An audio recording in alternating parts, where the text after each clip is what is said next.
Hello. Hey guys, how you going? Hi everyone. I'm Sharon. And I'm Adam. And we are Galway's Go Round, and we are coming to you live tonight from Murwillumbah Showground. Correct. Up on the Tweed Coast. We've been up here for a few days, and we're having a fantastic time up here. It's such a beautiful stretch of coast.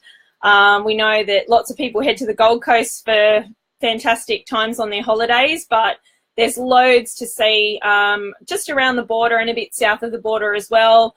Beautiful hinterlands, really worth coming. And even during this time of year, we've found it that there hasn't been busy. You know, we've been able to park right up against the beach 3 days in a row. First day I thought we jagged it. Second, third day, no, hasn't happened that way. So we've been very lucky.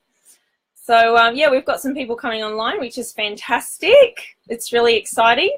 A bit nerve-wracking for us, but we're really looking forward to chatting with you. So give us a thumbs up if you can hear and we're all good. We want to see that you're with us. Hi, Yvette. Awesome. So a couple of thumbs up there. Oh, hello, caravanning with kids. So we're all on board. Fantastic. Awesome. Okay, so we've got a bit of a plan for the format for tonight, so it doesn't get a little bit loose. We're going to try and keep it tight, keep it so everyone can get their say. If we don't actually get a chance to answer questions that's thrown through from us, we're going to reply back through the feed. So we're going to go down the lines of just a little get to know you guys. We're actually really keen to get to know you guys as well, and how you guys started in your journeys, what your interests are, what your travel interests are. It's not about just circling Australia. It's about, in our eyes, just all little bits of travel as well. We want to know we're going to answer some frequently asked questions that were asked a lot from our followers, and also some frequently asked questions from a couple of our blogs that have been posted on some major Facebook pages. And then we're going to throw the floor open to you guys to any questions you want to throw at us. We'll hopefully be able to answer them directly as we go. So yeah, we'll wing the last part. So yeah, so first off, we thought we'd really like to get to know you. When we posted our ad on Tuesday that had our 6-month lapse stats, you would have seen that we said that part of tonight's purpose is to get to know you better. So first off, let's kick that off, get those fingers warmed up, and get typing. We'd love to know where you're watching from tonight, whereabouts in Australia or perhaps the world, and your rough age. So that'll go onto tonight's feed, and then we won't really focus heavily on that right now, but we'd like to just have a look back through that when we watch in replay. So you can just type in the box where you're tonight watching, and also your approximate age would be great. That'll help us to get to know you better. How did you hear about Galway's Go Around? We're pretty interested in that. Like, we started the Facebook page before we did our travel around Australia, based on the fact to keep it so we weren't spamming our friends' Facebook page and our private Facebook pages, and just put it out there for people to like what we like if they wanted to follow us. And we've had a few I've had a few followers along the way, and had a lot of friends that are still interested in what we do. And, we keeps us interested in what everyone else, and knows what everyone else is doing at the same time as well. Yeah, so we really want to know, how did you hear about Galway's Go Round? Did you see us on the road?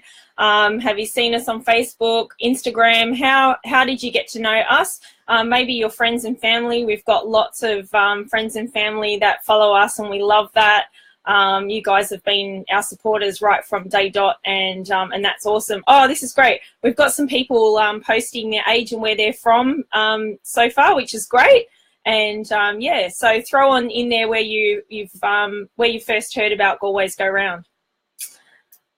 We might ask also, we want to know a little bit about what kind of a traveller you are. So maybe you're planning for a big lap, maybe you're not. Maybe you're doing a bit of what we did before our lap, which was just try to squeeze in lots of adventures.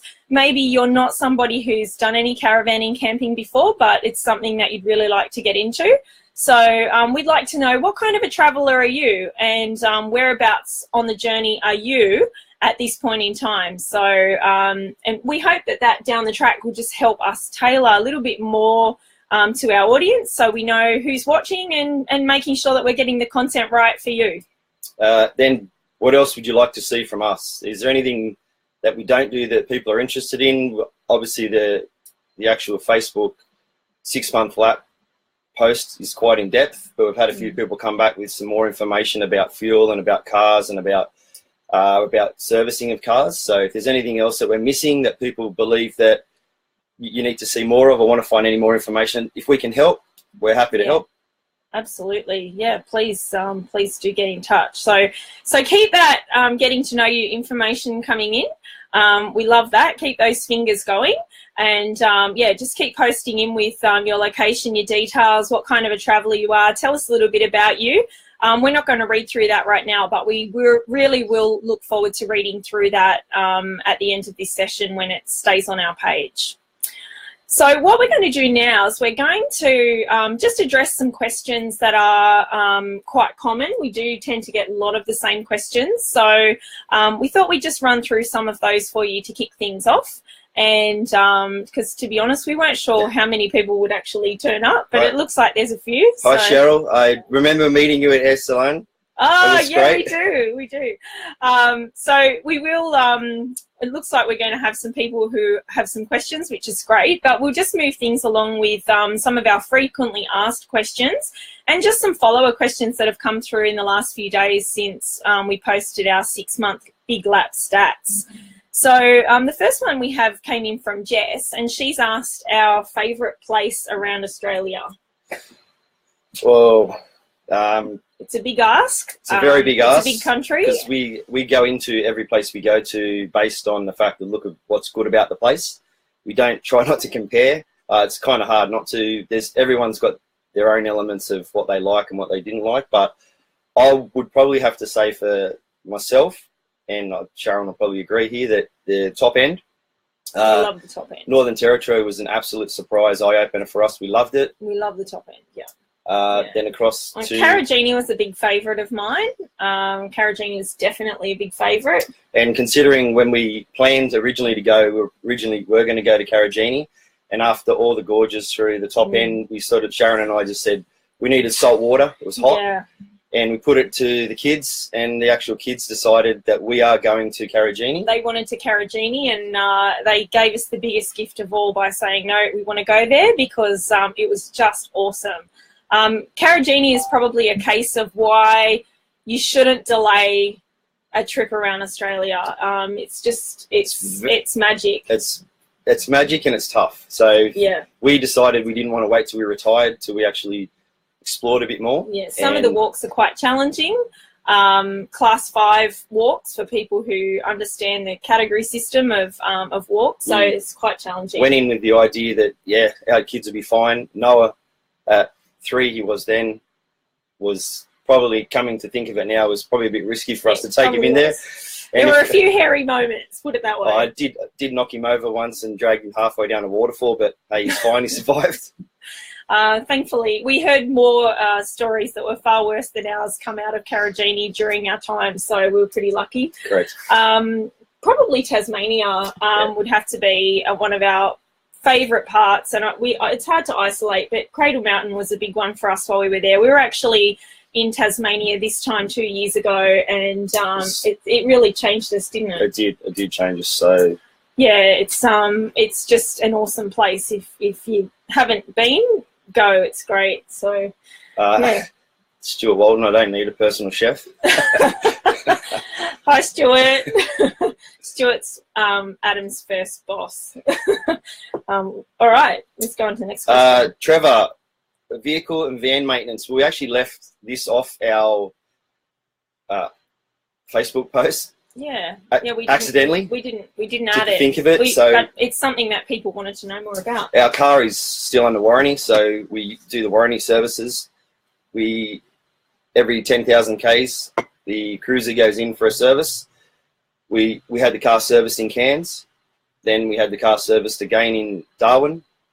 Then we actually had the van serviced in Broome. Yep.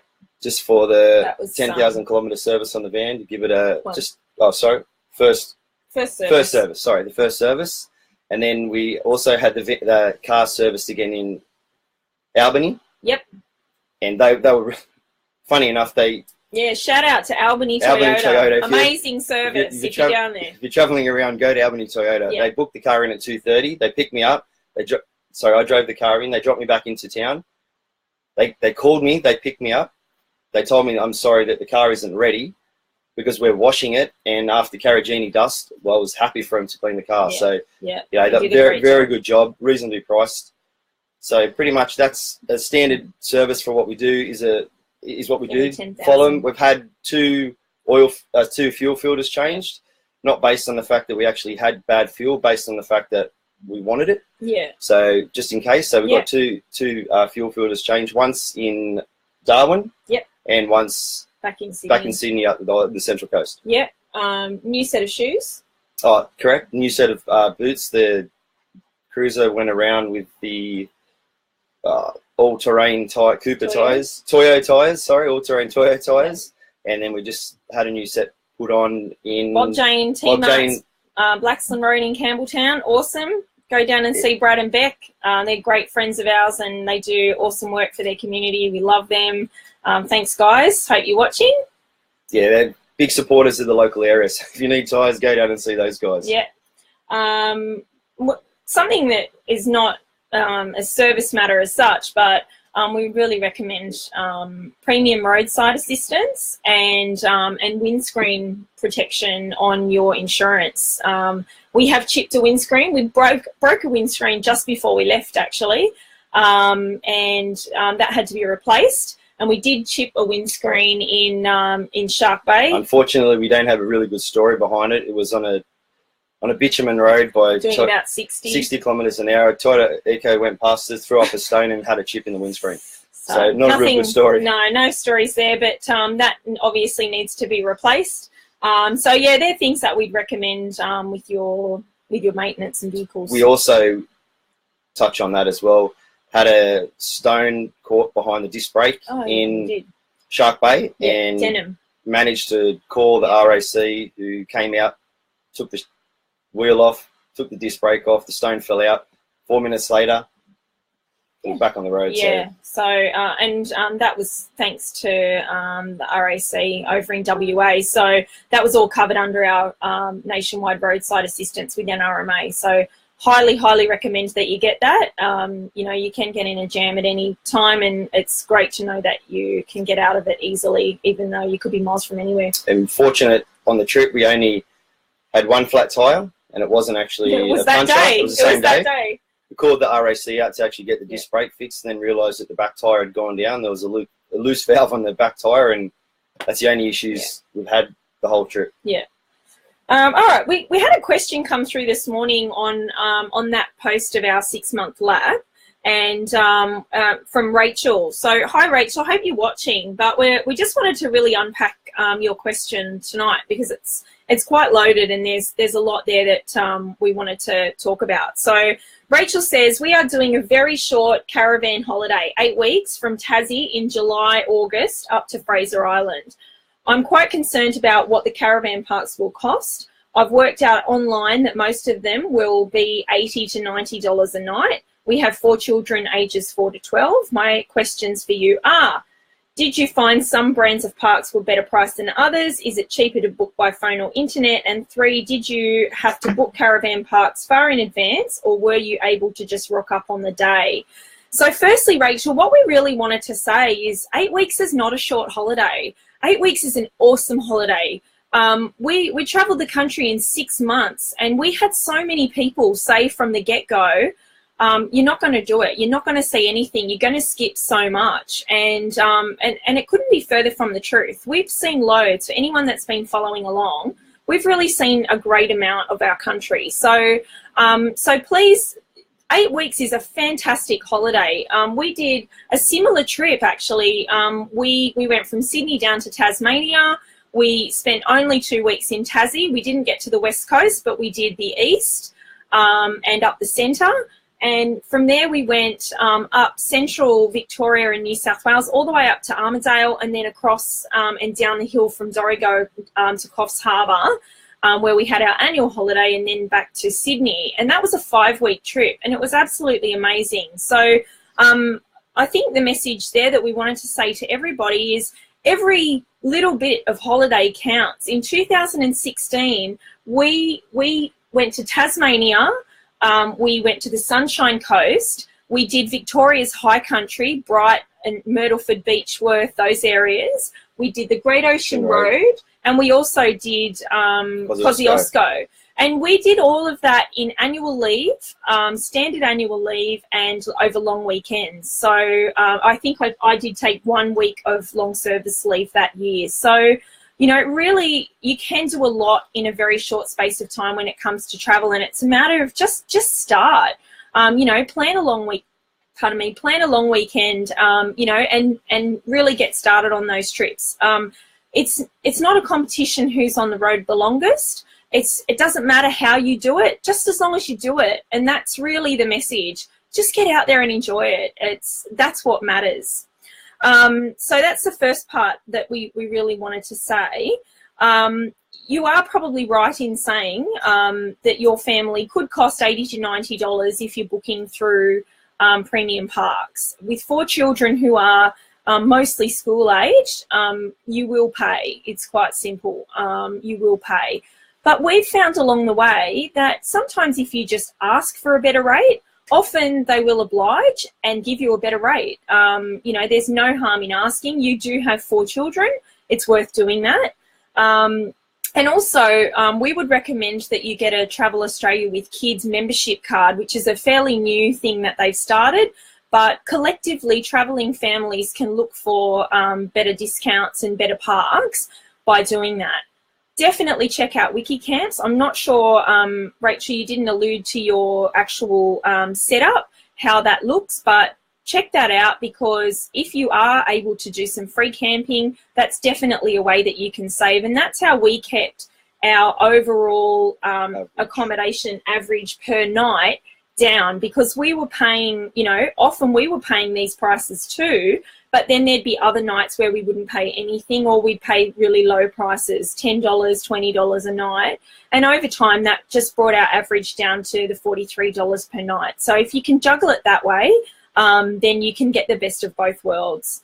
So did we find some brands of parks were better priced than others? No.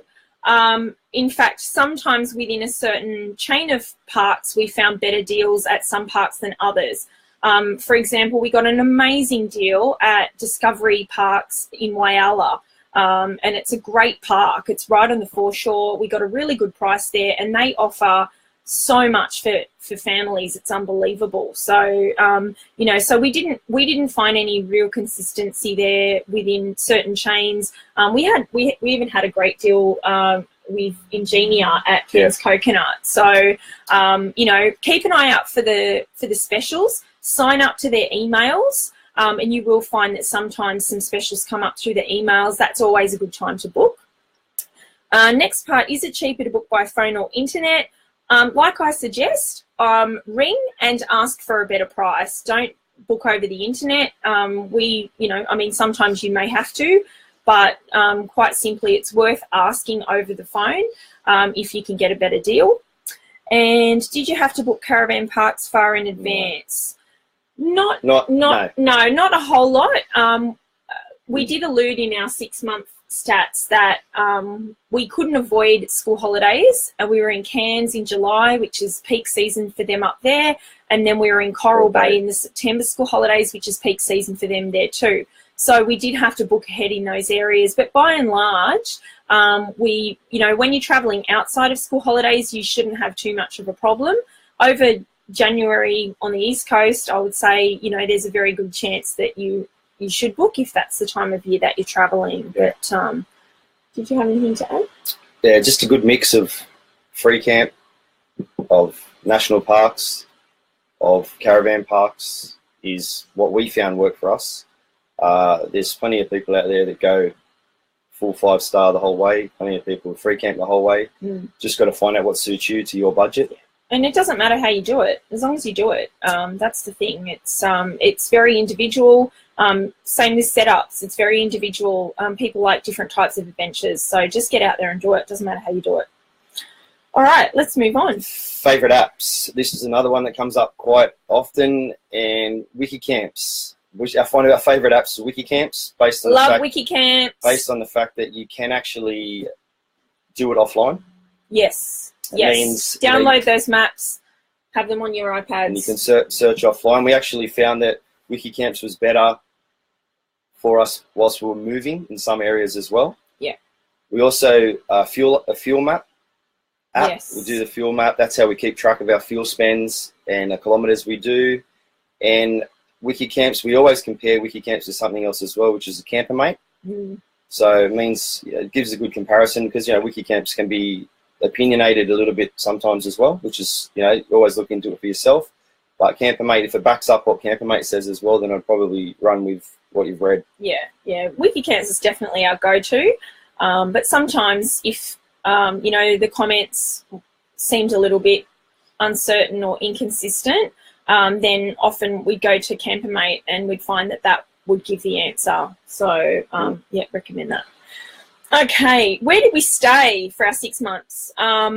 Okay, so like we said before, we stay in a variety of different types of accommodation on our trip. We've actually put our 6-month itinerary on our website, and we've left it there, and that includes all of our stays.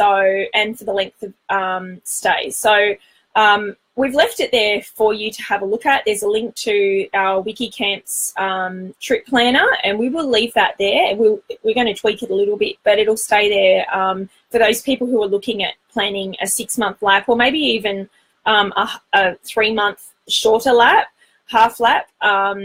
You might find it useful just to get an idea of how quickly we're moving and how long we stayed in more popular places. So we kept that updated the whole way around. Or even just a break from work, annual leave, holiday to find out as well. You can search for things like that as well. So. Yeah, that might be useful as well. All right. Okay. Navigation and equipment. We have a HX1 HEMA that we use to get us around. We also most of the time. Sometimes the HEMA does drop out. We've found that because it's SAP, we find out that it does drop out sometimes in major cities and might send you on a little bit of a bum steer to get around somewhere, but we managed to get around. Yeah. And Camps 9, that's another Bible for us as well. Camps 9 book has been an awesome. Yeah, we love Camps 9. I think the thing is whatever you do, if you're navigating your way around Australia using just digital technology, it does fail. We would really recommend that you still go old school as well, with a good old paper map. Yep. And Camps 9 definitely be our choice. We also use that even looking at when we were looking for accommodation, we'd kind of triangulate between Camps 9, WikiCamps, Campermate. We'd look across all. And it also has, Camps 9 has coordinates in it. Yes. So we've actually searched for things on the HEMA sometimes and haven't been able to find the actual place you wanted to go to. So you can punch in the coordinates and it actually takes us there. So it's a double sword for us to be able to do. One question we get asked all the time is, are we homeschooling the kids? No, we are not homeschooling. In fact, we didn't do any schooling for the 6 months that we were on the road. We were fortunate enough that with our kids enrolled in New South Wales public schools, they have a policy that you can apply to the principal to get a pardon, which is like an extended leave of absence. And we are very, very, very appreciative to the principal at our girls' school. Hi, Michelle, if you're watching. She worked with us, and so did the teachers at the school, Mrs. Strawn and Mrs. Montgomery. They were just wonderful. They really supported our girls through that, and basically we didn't have time to homeschool on the road. We didn't have time to do distance education on the road. We were simply moving too quickly, and I would say to anybody considering a 6-month lap, if you can do something similar, if you've got school-age children, just to put the schoolwork to the side. I guarantee you they're going to be learning lots from start to finish every day. They're going to amaze you with what they learn. So we did the used to kids watch DVD in the car. Then one day we turned the DVD off and asked a little bit of a pop quiz about where we are, what we've done, what would you see if you went there, and quietly we were surprised what they actually did know and did take in. So I think the learning side for them was a lot of about where we were, where we are, you know, gauging people, meeting people. Absolutely. Yeah, they've grown in themselves as human beings, and that's what we wanted from this. Yeah. So, yeah, it certainly if you're traveling for longer than 6 months, there's more than likely a requirement for you to do some sort of distance educational homeschooling. And I would suggest that probably I am a teacher, but I would say, you know, seeing what, you know, our kids are sort of where they're at the moment, I would suggest that, yeah, any longer, and they would need to do some formal schooling. But the 6 months lap, it was we were busy enough. We didn't need the stress of homeschooling or distance education. We've met some people on the road who world school. Yeah, or world schoolers. And that works. There's plenty. These guys are amazing. They do great stuff with their kids. It blows us away, doesn't it? Amazing. Yeah, I don't know how they do it, but they do. They're amazing. You guys are.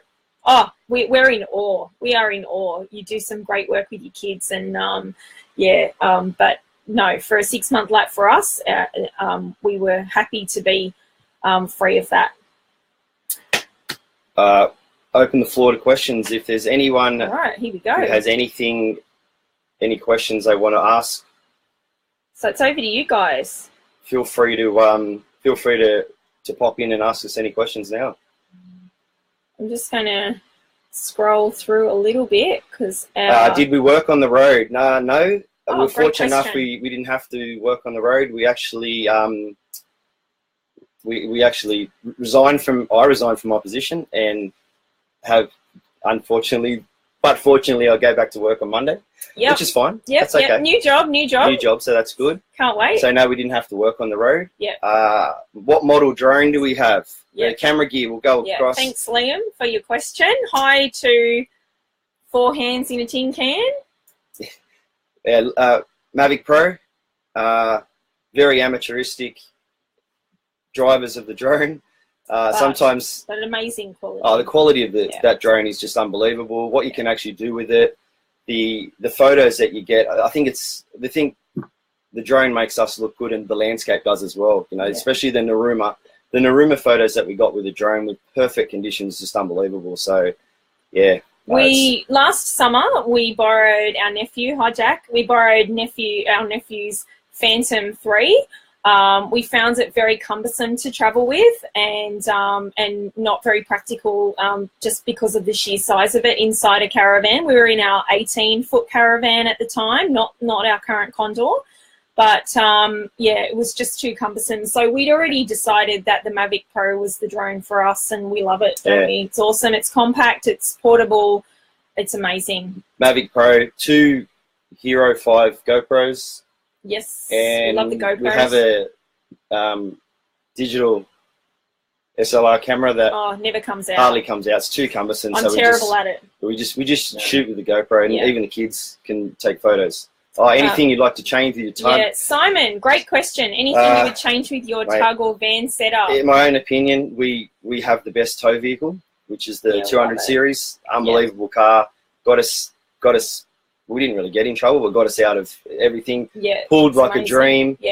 Yeah. With the van, we love it.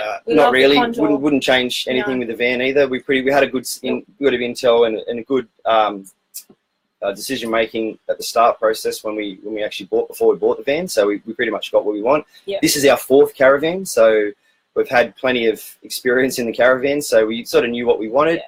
Yeah, we really did. We looked very closely at the Jayco, the 2268, which is the same caravan that the Blonde Nomads have. Hi, Blondies, if you're watching. Rob and Tracy. That was our that would have been our other choice van, but we're very, very happy with our Condor. We love it.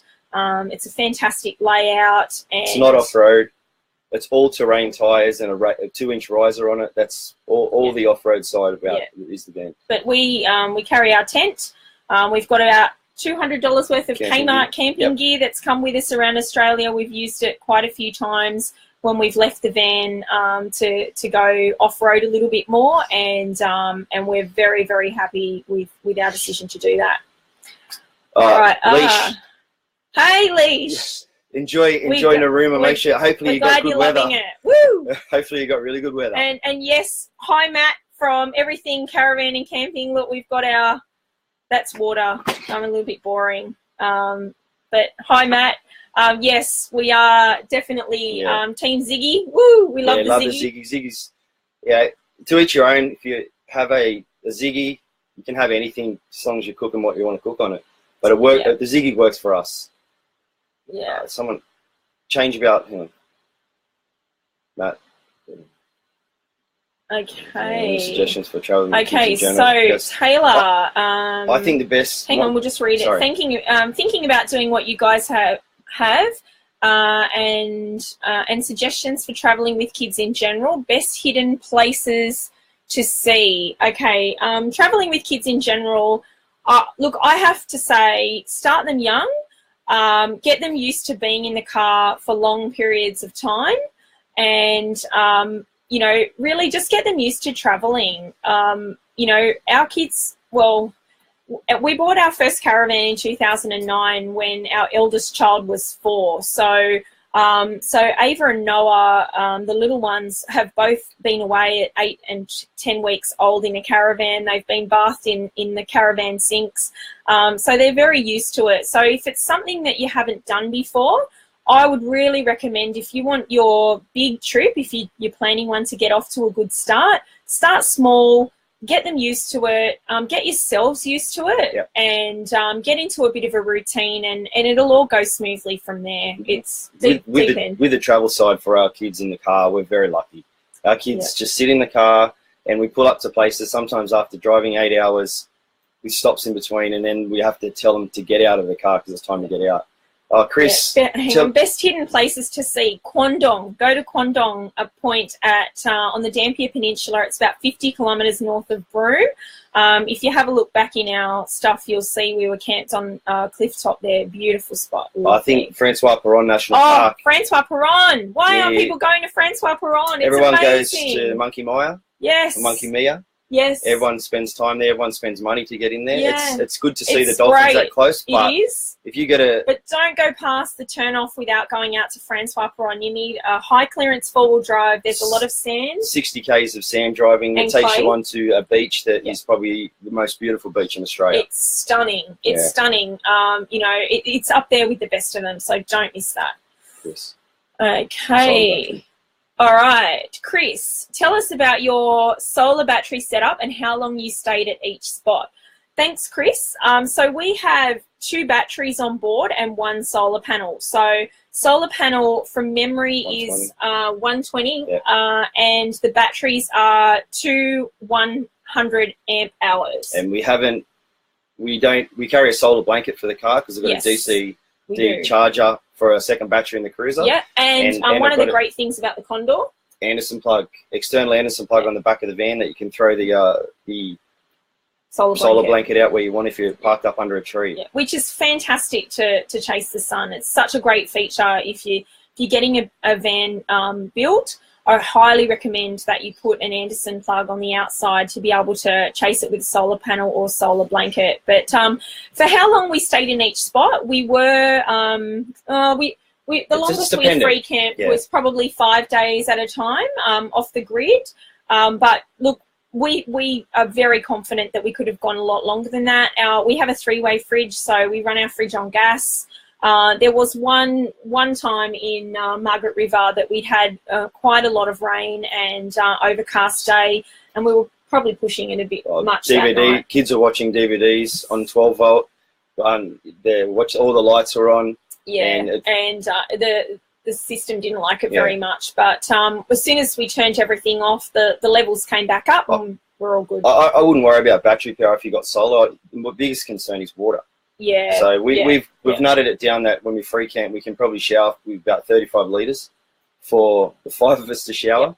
So in water, soap, off water, soap, then water, get out. We carry the vans up to 180, 160 litres worth of water. Plus, they've also got 2 20-litre jerry cans that we carry in the car. Okay. Someone just asked a question, sorry, about their husband. I'm sorry, I can't see the name now. Their husband was fixed vans, and would you recommend to have a sign up on the road? You'd make a killing. Absolutely. Absolutely. Janelle. Yeah. Janelle, sorry. Yeah, put a sign up and get work on the road. Yes. If your husband does packs bearings, Yes. he will make a killing in a caravan park, because everyone wants their bearings done regardless or not. So I would recommend absolutely get the sign up, and you will never have to work again. Matt, Matt, how is that little legend of a son of yours? Funniest little kid. Well, it just so happens that he's out of bed. He's supposed to be in Say bed, hello. but say hello. Noah. Say hi, everybody. So there he is now. Shh, no more noise. Amanda, hi guys. Could you do a video on your van? Extras you recommend getting, things you added at a later date, etc. We are looking at upgrading to a full van, and the Condor is one of my top picks. Amanda, you're absolutely spot on. We do need to do that. It's something that we have talked about, and we will do that. We get asked a lot about what modifications we had made or we did to our Condor before we ordered it and after. And definitely we will put together a video as soon as we stop to take a breath. Yeah. Liam. Hi, Liam. Liam from Kalungaluk at the moment, I think. What do you recommend for the best West Coast location? Look. Cape LeGrand. Yeah. Cape LeGrand National Park. Cape LeGrand. Esperance was just the water. And Cape Range. Cape Range National. And Broome. And Broome. Calbarry. There's lots. There's actually lots. Look, there's so much on the West Coast that's just so very different to the East. There's big distances between a lot of stuff though. So Yeah. the driving side and the fuel isn't the issue. Yeah. And Francois Perron, we've already said that one. The water, So, and the water's probably the thing you've got to be well aware of when you head over the West Coast, to make sure you're carrying your own water and you've got enough water. All right. Okay. Oh, best place in South Australia. Ooh, the Barossa. We love the Barossa. We love the Barossa. The Barossa was actually one of our surprise wows of our trip. We ended up there by accident, really. Yeah. It wasn't in our original plan, and but for whatever reason we ended up there, and it was really a surprise wow. We were kind of thinking that we wouldn't do that one with the kids. We thought, no, we'll wait until another time. But we're so glad that we went. It's beautiful country down there, and lovely. Speeds Point was good. That was a good spot to stay. I also loved Mount Gambier for the photos. Yeah, we did. The sinkhole at Mount Gambier is unbelievable. And the accommodation. The accommodation was a farm stay in Mount Gambier, which was great. It was a great spot. It was one of our best stays. Lawn Hill. Oh, we didn't go to Lawn Hill this time. We did. Dells Grove, Lawn Hill this time. We actually made a decision. We actually went up to Karumba. Yes. So that's on a next time list when we do the Cape. So we didn't do the Cape this time either. No, or the Gib. So the Gib, the Cape, and Lawn Hill, we're coming after you. Yeah. That's absolutely where we want to go for sure. Did you guys sell up before we left? Yeah, yes. Kerry, we did sell. We did. We sold we were from Sydney. We sold in Sydney and went. Yeah, we did. We did. We bought an investment property for anyone interested in the finance type side of stuff. We sold our house in Sydney. We bought an investment property on the mid-north coast, and which is the area that we're going to settle. But we did sell up. Yep. Yeah. No regrets. No regrets. Anything stolen? No. We've been very lucky. Had nothing stolen. But saying that we do lock that up. Do lock all our stuff up that's outside. So very lucky. Did you have much trouble on the road with security wise? No. Leroy, no, we didn't thankfully. Have it. If it didn't feel right, we're in a free camp, we didn't stay. We drove into a couple and thought, no, it just doesn't feel right. Don't get the good vibes. So we said, no, we're out of here. Yeah. And we just moved on to the next one, or found something we felt more safe in. We did have one. Sorry, was one of those strange things that happened to us one night near the. Are you talking about in the centre? No, I'm talking about when we went to Oh yes. the lights. Yeah. We had it was over near Cervantes in WA, and Near someone the pulled Pinnacles. in really late into a very, very small free camp, which is a little bit scary. There was 4 other vehicles in there, and Yeah. it was fine. We met the people. Funny enough that we actually met them were from Sydney, and she used to live in Coffs Harbour. So we got on quite well with her. Hi, Shelley. And then we were in bed 11:30 at night. High beams went on through our bedroom window, and thinking, what's going on here? And further down the track, we caught up with Shelley again in Perth, and she actually spoken to the gentleman who was in the car, and he actually had issues. So he was just trying to suss all of us out. So yeah. Yeah, but it was all good. Did you have Janelle? Oh, Kylie, did you miss your big sister, Adam? Yes, I did miss my big we sister. I've been did. fortunate enough to crash at their beautiful property at Kalungaluk Yeah, over Christmas. So Yeah. that was really But, nice to catch up. Look, I think, people said, did we miss living in a house? No. Did we miss Stuff. work? No. But we're village people. We missed our people. We missed our family. We missed our friends. And coming back after the 6 months was great. We were lucky enough that Adam's parents were with us for 5 of the months that we were away, Leslie and Bill. Huh? And, but, coming home to family was just the most amazing feeling. We really missed them so much. And, so I don't know whether I could do longer. I could do longer one stretch, but yeah, Sharon was ready to come home, so it was just I miss fine. my dad. I miss my friends. And of course, we missed you, sis. Did you have any problems when free camping? Did you feel nervous? I think we covered that one. This is a great one. Catherine, hi guys. What did you do for drinking water? Drinking water, drinking water's really hard. We bought In the West, especially. in the West. We bought the water from IGA and Coles or Woolies, whatever you could have, and maybe carried one. But we also, as I said before, carried 2 20-litre jerry cans of drinking water, and I always made sure that the van was full of water that we could drink. Yeah. So we didn't get stuck once. There's a lot of places out there on WikiCamps that you can actually get free water, especially the best place would have been Tom Price.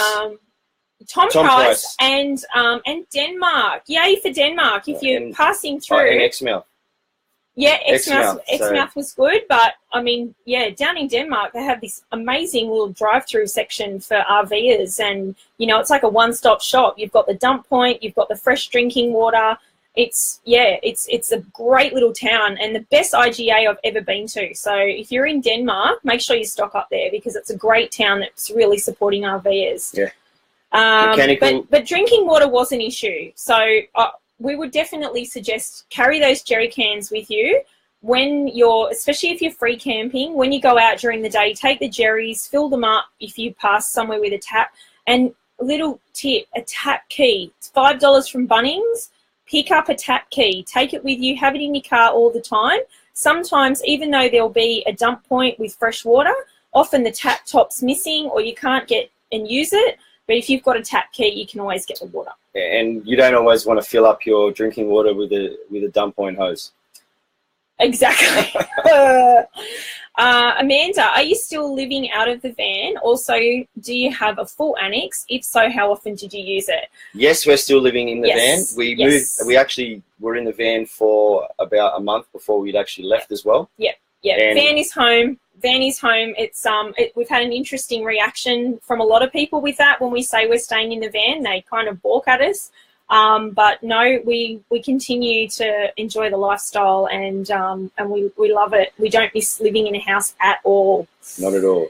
Full annex. No, we don't card an annex. We have no annex for us. No, Been there, done that. Yeah. No, thank you. Yeah. Waste of space, waste of money, unless you need to house a tribe for a couple of weeks at a time and you're not moving very far. 3 vans ago we had one and we just never used it. Yeah, so no annex. No annex for us. Yeah, unless you need it, take it. If you don't, a tarp will do, or 3x3.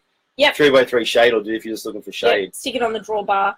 The other thing that can be handy though, without the full annex, is just the skirt along the bottom.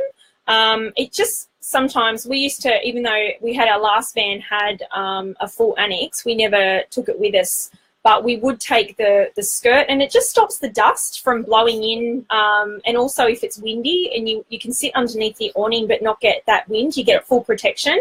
So I would say that a skirt is a great way to go, but no, a full annex is not needed. You know, if you're doing a lap, I would say definitely no. You know, you're just moving too much. Yeah, we had nights when we stayed even 3 nights somewhere, we wouldn't even put the awning out because we just didn't need it. But we also cart. And in the West, a lot of the time it was too windy to even put the awning out. We also cart ends of Yes. the awnings, which are the privacy shades. Privacy shades can almost double as, you know, a sectioning off of the awning.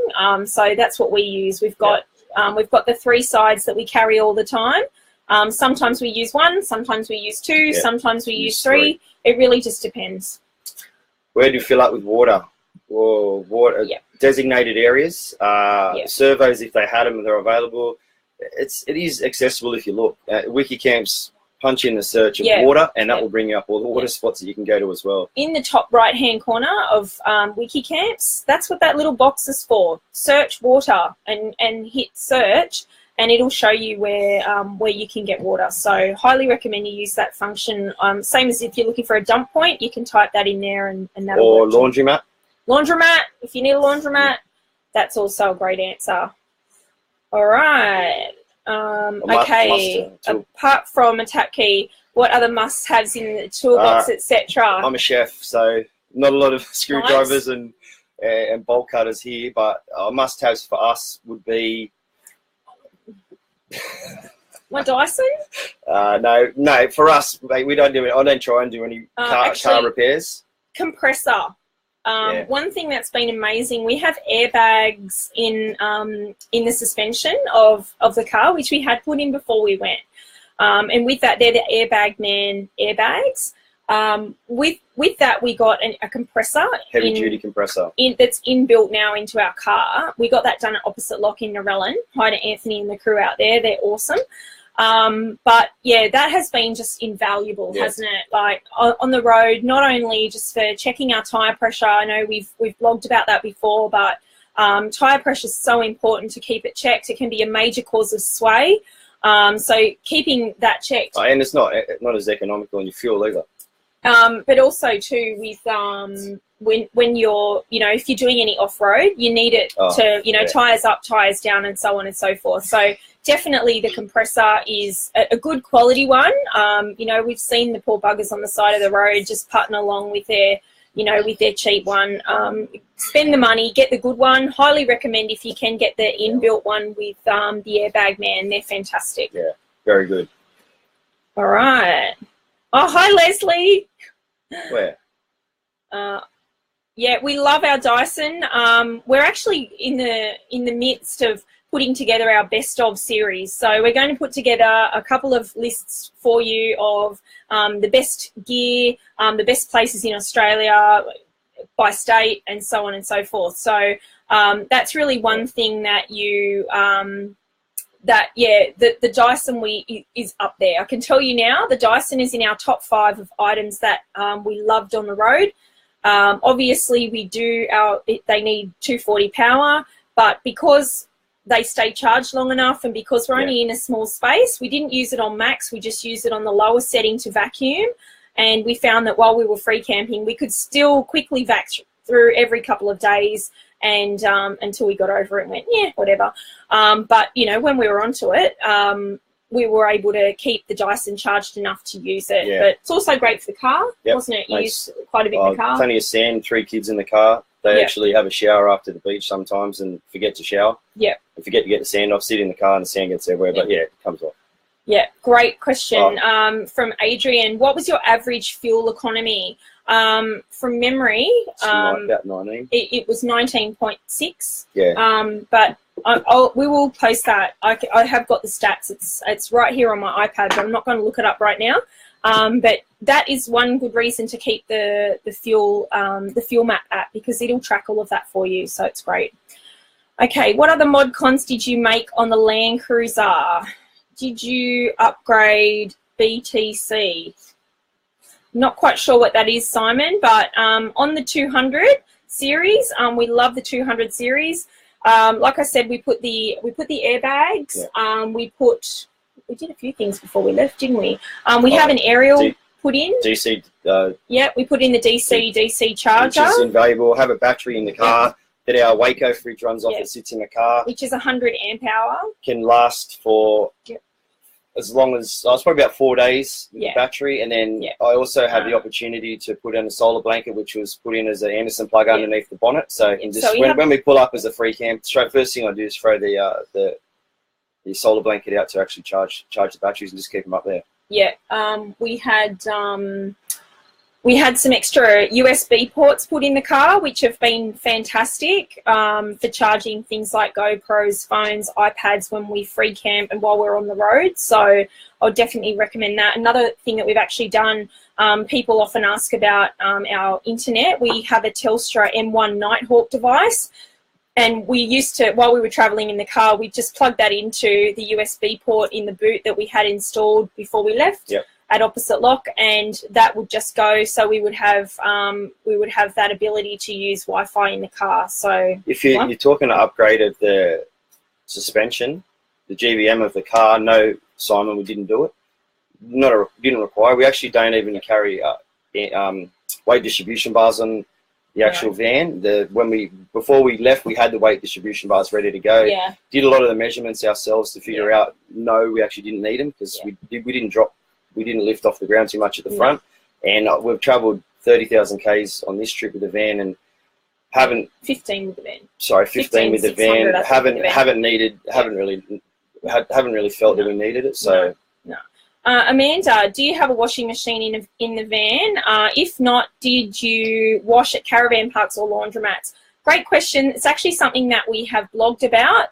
If you go to our website and have a look on there, something that we did find when we left is, we were seeing all the time people saying, washing machine, got to have a washing machine. And we started to think we were doing it all wrong and had no idea.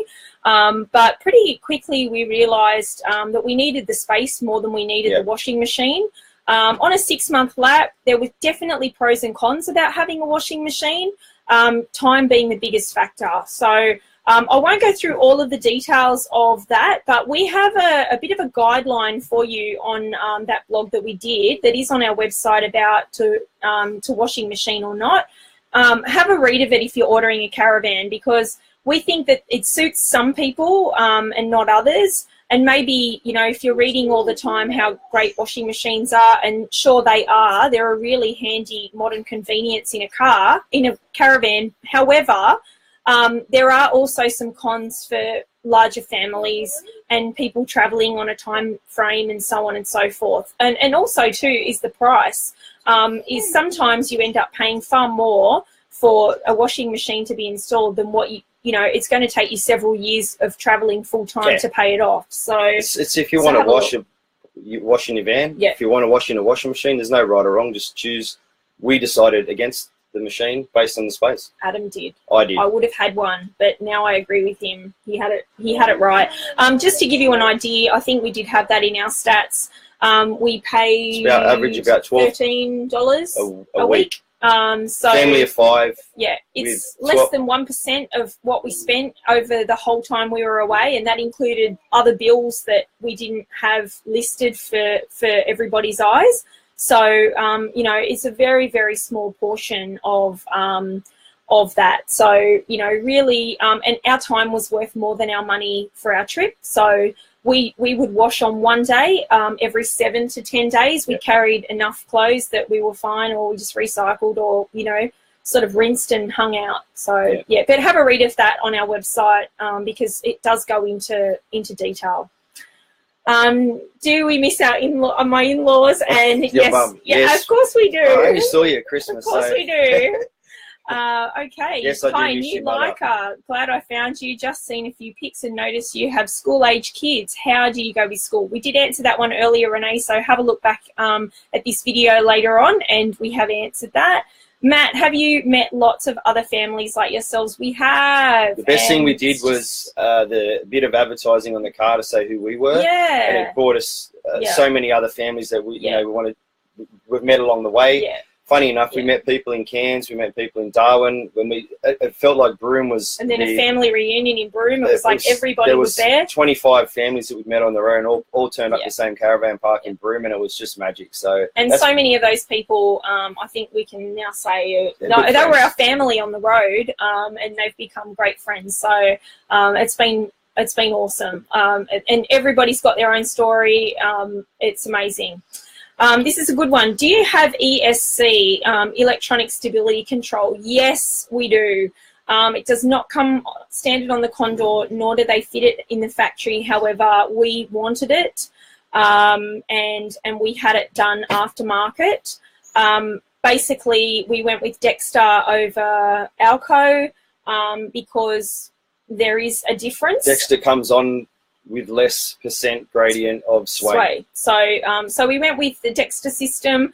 We're very happy. We don't believe it's kicked in. A lot of people have asked this and say, is it value for money? Well, it's like a seatbelt. You'll never know. I just think it saves your life. For me, it's just like a seatbelt. You know, I know it's the law to wear a seatbelt, but the day you need a seatbelt is the day you wish you had it on. So ESC was just a no-brainer for us as well.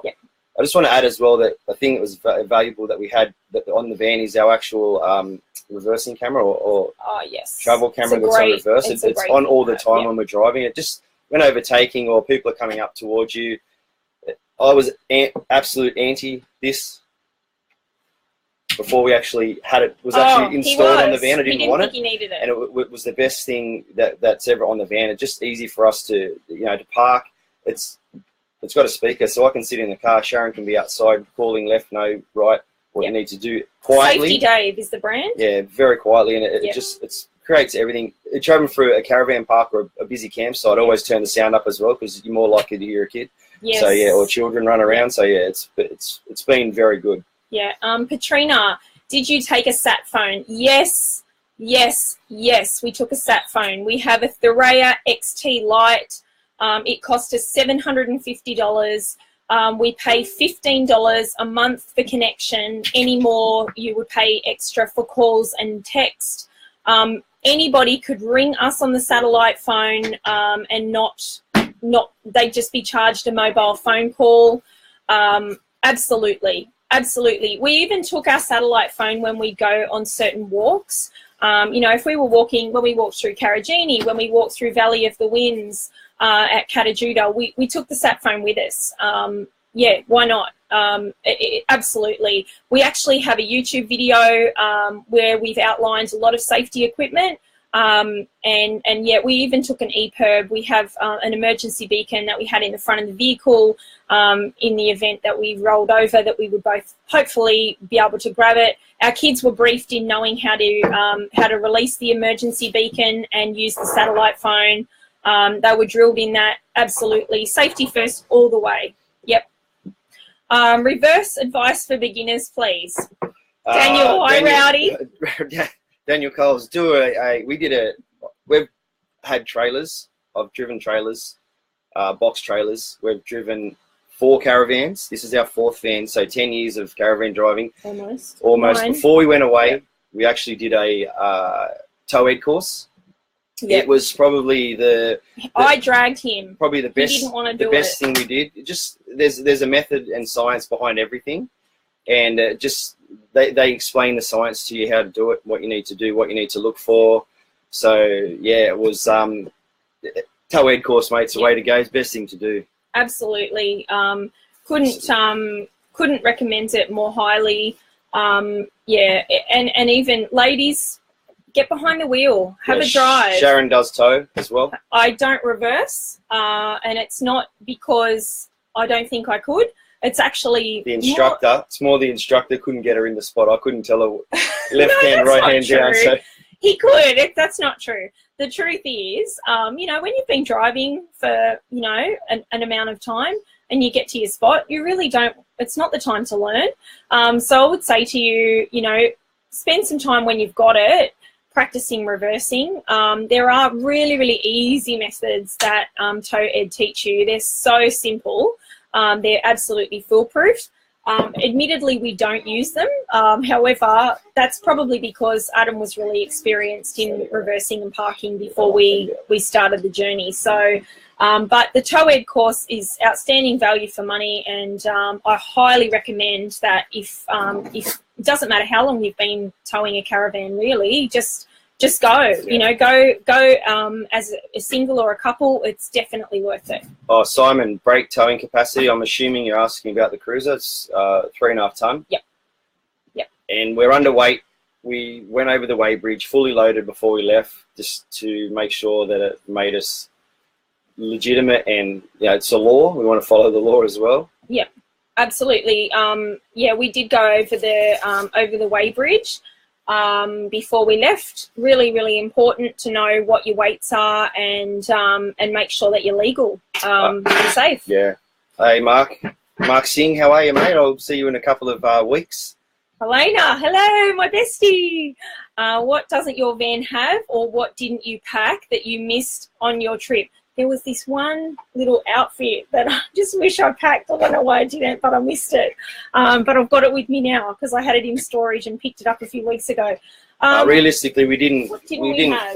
We didn't take kayaks based on it. We just made a decision after from friends of ours did the lap last year and had a good conversation with them about the kayaks. We didn't do it. Hi, Jane and Wayne. Jane and Wayne. Yeah. We didn't actually take surfboards.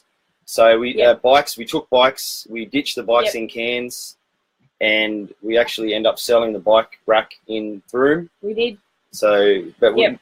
I don't think there was really anything. I mean, it wasn't our first rodeo. We've packed before for all seasons. The trip that we did to Tasmania, we've kind of got it down to a fine art. So we knew what we'd need and what we didn't. So we didn't pack to excess. There's nothing that we packed that, other than the bikes, that we really wish we hadn't. I think we had it right. So I think on another large trip, a boat. Yeah. A tinny. Yes. A tinny would be good because all the fishing spots, we are hopeless fisher people. Terrible. Awful fisher people. My favourite fishing is a fish market, and a boat for next time. So that's probably what we would do. Yeah. Okay. So I'm trying to scroll, and it looks as though we've come to the end of the questions that we've got here.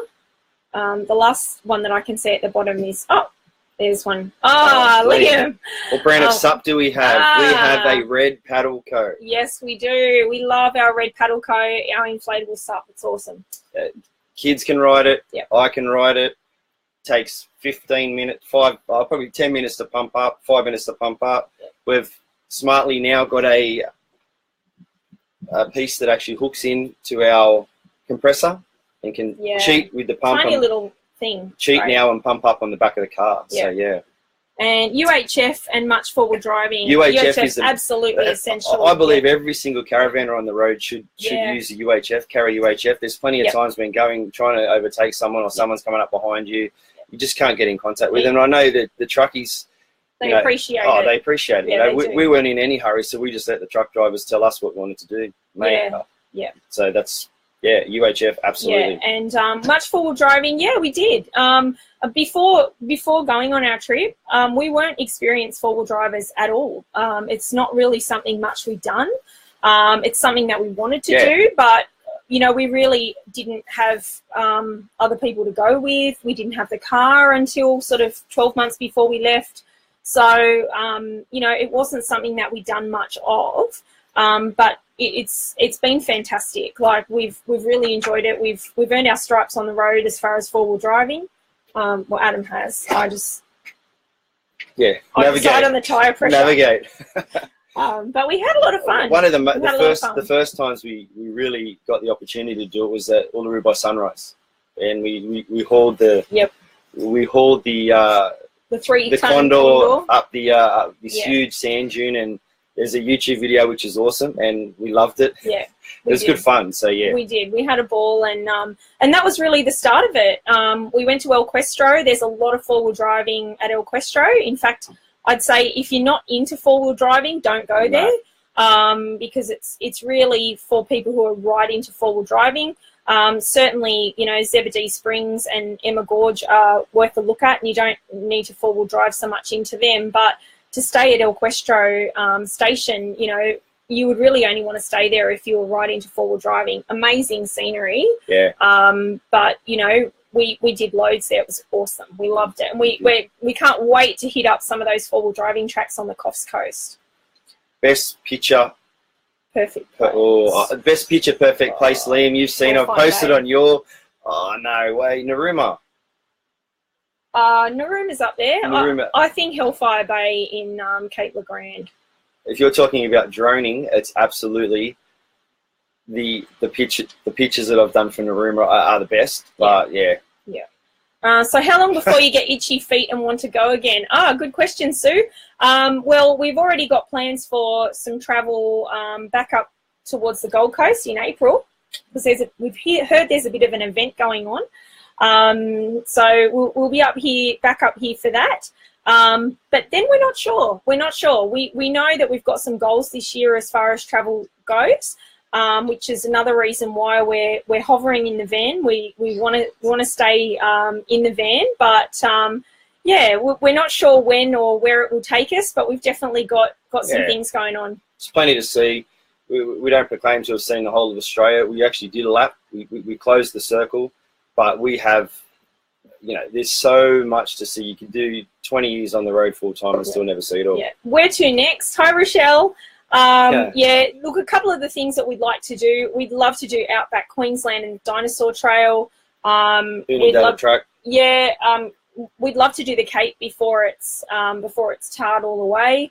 Another thing, Lawn Hill is still another big one. But we'd also even like to do something like do the Big Red Bash. So lots of possibilities. Where to next, we don't know, other than we know we'll be back up here for the Com Games. Carla, this is a good one. What's the first thing that made you do the lap? I love it. 50 by 50. Yep. We actually, Sharon and I, on our 2015 Christmas/16 Christmas trip to Tassie, we sat in the car on, what's it called, the road? It was going across the Hay Plain. Hay Plain, that's the one. And we just decided, what are we going to do? So we wrote a 50 by 50 list. Yep. B, monetary value. B, things we wanted to do. B, things we wanted to see. We just decided we put things on this list and we're going through them and ticking them off, tick, tick, tick as we go. We're adding stuff, we're changing stuff. But, you know, that's probably one of the things that started us to do this. And,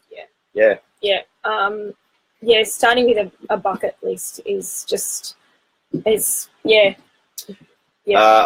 Write a bucket list. Yeah, it's just decide what you want to do. Yeah. It just changed our focus. It made it gave us a lot of clarity on what we actually wanted out of life, and then we realized that, you know, like it put us in better touch with what we wanted, and we're so glad we did it. It's the best thing we ever did. It changed our life, and it continues to change our life.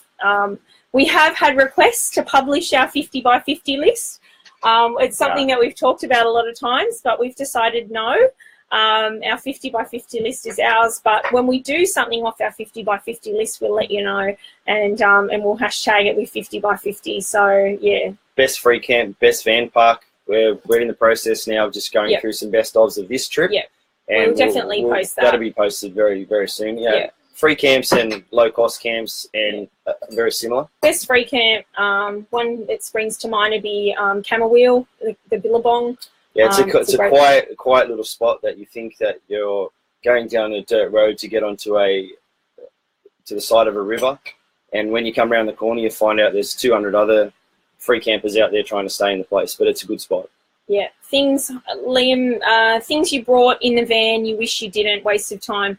Yeah, again, we're pretty good at packing, so it was really only the bikes we'd muddled about for a long time, and that's funny. Yeah, so nothing much other than the bikes. Sorry, there's an inside joke that's just come up. So how do you keep the van at an optimal temperature. We open the windows or we close the windows according to the climate, Scott. If we're in an area with power, we do use the air conditioner, and if not, we just use our 12-volt Sirocco fans that we've got placed around the van. Yes, we love the Sirocco fans. Okay, you can go now. Enough by me. Oh, thank you, Liam. We love your input, and we love connecting with other travelling families on the road. So safe travels, mate. We love following you guys, and yeah, we love that. And that's something for other people. Like Liam is 4 hands in a tin can, and we've never met, but we kind of follow one another, and it's great. Before you met, it's the best introduction you can have. That's why we love this stuff. So thank you. All right. Well, I think that just about brings us to the end of our questions. Yep. Wow, like that's fantastic. Thank you so much for joining us. Please, if you've got any other questions for us, we would love to answer more of your questions, whether it be by live feed or inbox, however you like. Give us a go. So and hopefully we can help you in some way or another. Stay tuned for the best of series. We've got best of all of our camp spots, best of places to see, best walks, best beaches, a whole lot of stuff. How do you have adult time? There we go. Zach. We do have a saying, and that is windy night, parents delight. We'll leave you with that one. Zach, we actually met in Paranella Park, and then came across Zach again in Scatlat. Yay! All right, so yeah, so stay tuned for our best of series. We're really hoping that that you like that one as well. Don't forget to follow us on Insta. We've got 999 followers on Insta. We'd love to tip 1,000 tonight. That would be great. Or the YouTube channel. Yep. We've done some videos. We post all this stuff based on just we want to have our own catalogue. So yeah. Yep. So please subscribe to our channel. If you find anything that we do of use, that would be great. We have a calendar competition running at the moment. Some of you may be aware that we're lucky enough to have our Ava, who should be in bed, who's right here beside me. We won the right to be in this wonderful calendar by Adele and Wayne at Travelling with Kids. Thanks, guys. We love it. And we're running a calendar competition at the moment. So if you check out the top of our Facebook page, all you've got to do is tag a friend and like our page, share, and you'll go in the running to win. We're giving away 16 copies, so that's 8 copies, one for you, one for a friend. So please get on there and share the love. We might continue to answer a couple of these questions. It's a good one. What made you do a 6-month lap?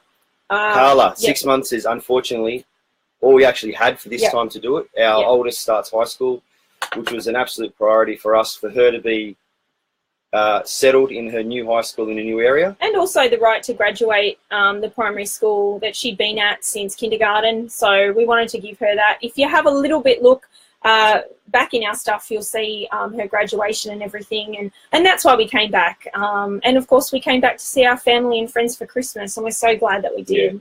Yeah. It's awesome. So thank you so much, everybody. I love it. Thank you. Thanks, Caravanning with Kids and Matt. I can see you guys there. Hi, Joe Green. Hi, Joe. Our old neighbour. Joe's our old next door neighbour. On the same line is not taking what you don't need. Did you find not to buy things you don't need hard? No. And on that, it's practice makes perfect. So we'd practiced a lot, buying a whole lot of crap that we didn't need. And when you clean out a house, you saw our garage sale, it went all Easter. So we got used to knowing that we didn't need all this stuff. And that was one of the reasons why we love living in caravan, because we know we don't need to live with much stuff. When you have more stuff, it's more time. So you have less stuff, you got more time. It's a great formula. All right, let's wrap it up.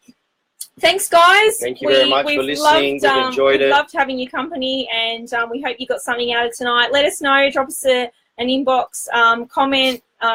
Give us, we love your feedback, and we really hope that we can, keep sharing and inspiring. And just, get out there, see as much as you can. It's a beautiful country. Yeah, if you see us out, come and say g'day. If you know that we're around in your area, we'd love to meet you. We met Claire and Michael today. Claire's followed us since really early on, and we love it. So please come and say g'day. I hadn't seen you. Okay. All right. Thanks, guys. Thank you very much. Good night. See you. Thanks Bye. again.